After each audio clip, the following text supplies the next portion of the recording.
exciting. How many of you go to the movies regularly? And what movies have you guys seen? Superman. All of them. Did you guys see Man of Steel? You haven't seen Man of Steel? I like that one. Have you seen, what else is good? Monsters U, that's a good one. Fast 6, Fast Furious 6, which is it? What? Epic. Now you've seen? These are good movies. And one of the things about movies, the interesting storyteller of certain movies, is that whatever it is the heroes are dealing with can't possibly be easy, because it's not much of a story, is it? And these heroes live in a world of kind of this weird convenience thing. Have you ever noticed that? When they're hiking across the countryside and it's pretty, they cut it short. Unless, of course, it's part of the movie. But when it's ever, really super cold, they want to make sure that you see all of the real inconveniences that they have to go through to get through that part of the story. If it's cold, it stays cold, and you see, icicles come off of their beard or whatever it is that they're dealing with. But we don't really live lives like that these days. In fact, we live lives in a world built around conveniences. We're sold convenience daily. We have knitting machines and bread machines and all kinds of things. We even have electronics that we plug in order to open a can for us. And sometimes things we stop doing things that inconvenience us. Because it just kind of gets in the way, we stop doing it. Even at work, if an employee becomes ill or gravely ill or is having a rough time at home, that employee becomes inconvenient, we'll get rid of it. In the book of Luke, we see that Jesus has power over the wind, and he has power over demons, and he even has power over death. But he doesn't seem to have power over people.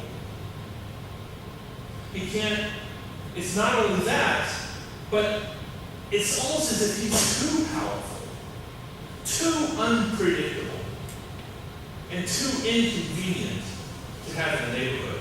If you've seen Man of Steel, the same thing happens to Superman. The government is watching him because he's too powerful to not have on a leash. At one point at the end of the movie, he downs an aerial drone, and the general stands there and he says, "That was a $12 million drone." He says, "I don't want you guys following me." That sounds familiar, doesn't it? He says, "I don't want you guys following me." He says, "Well, why not? This is an inconvenience for us. We want to know that you're under control." Looks like you're going to have to deal with it. Jesus is kind of the same way. He's too powerful, too unpredictable. He has upset the social order here in the Gerasene area. If you think about it, we prefer the devil that we know, and that's what's going on in this story. Jesus has come in and upset the social order, and he has destroyed a bunch of pigs doing it. Really, as if this guy, this nutcase, who runs around naked all the time, and in Texas that's how it's pronounced, naked, right? He's running around naked, making a fool of himself. Is he really worth that herd of pigs? That's inconvenient. We prefer the devil that we know. We prefer dysfunction over function once we become used to it. That's really a scary idea. We fear change, even if it's change for the better. I suspect that people want Jesus to be a little more convenient. But the best stories that we talk about, these epic tales that we discuss, the tales that we were raised on. Okay, Star Wars, sorry. What about Lord of the Rings? That was a book, by the way, for you young people. All of those adventures tales are built around inconvenience. In fact, in The Hobbit, Bilbo Baggins says, adventures have a tendency to make one late for dinner. Ooh, how inconvenient. Star Wars epic Beowulf from 1,000 years ago. Epic. There's a story about a little set of colonies winning a war of independence from the world power of England. We tell it all the time. How epic can you get? And certainly not convenient. All the things that are worth doing,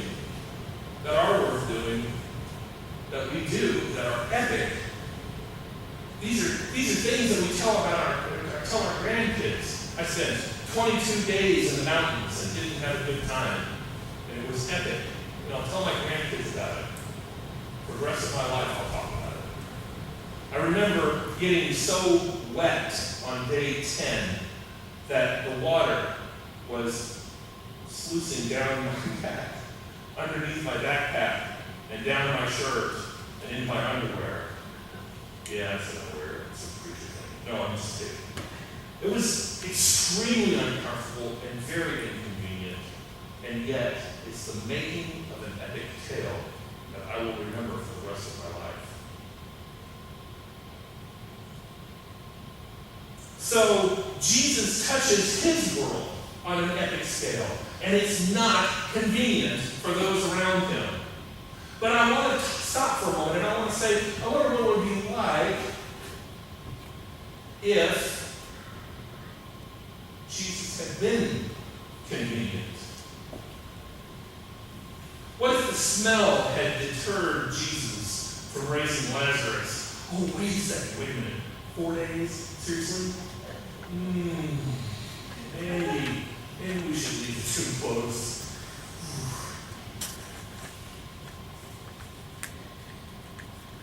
What if the lepers had needed an appointment? I'm sorry, lepers. I only take lepers on the third Monday of every month. You're just going to have to, why don't you go camp, over that mountain somewhere.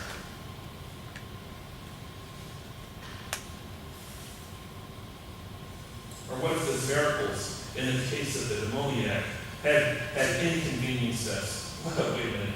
Drown her pigs for one nut job?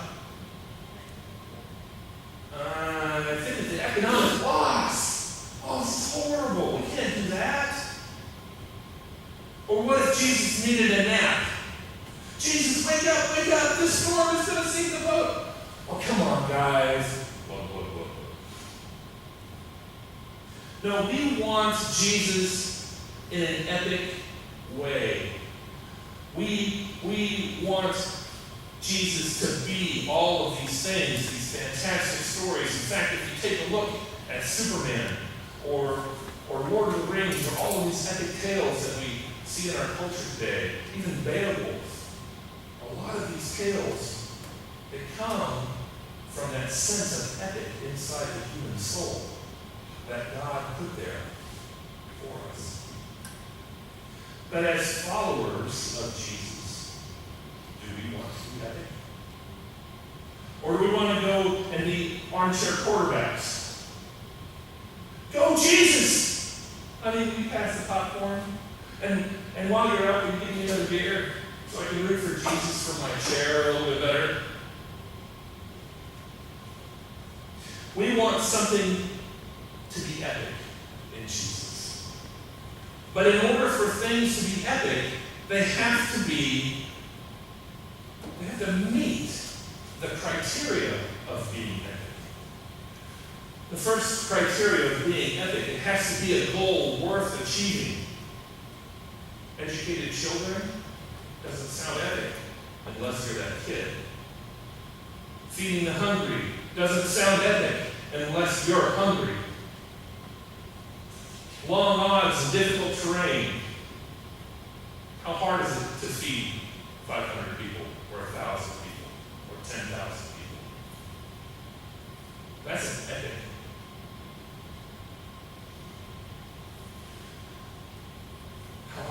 free 1,000 people who were enslaved.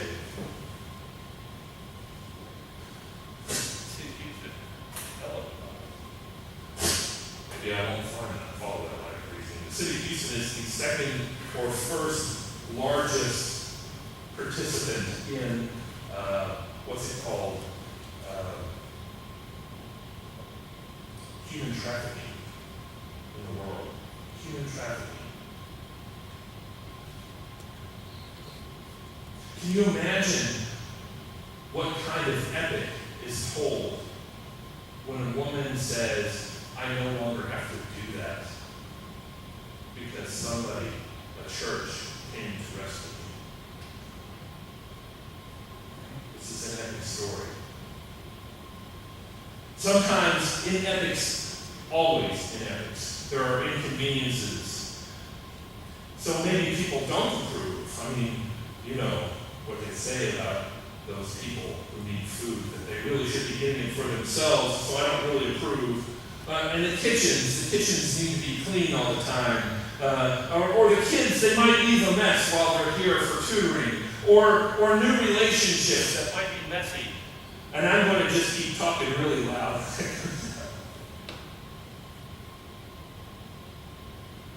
As a church, we have to be aware that the way to success is through inconvenience. Through acts of love that are hard to pull off. It's a sure sign that you care about somebody when you do something that's hard for them.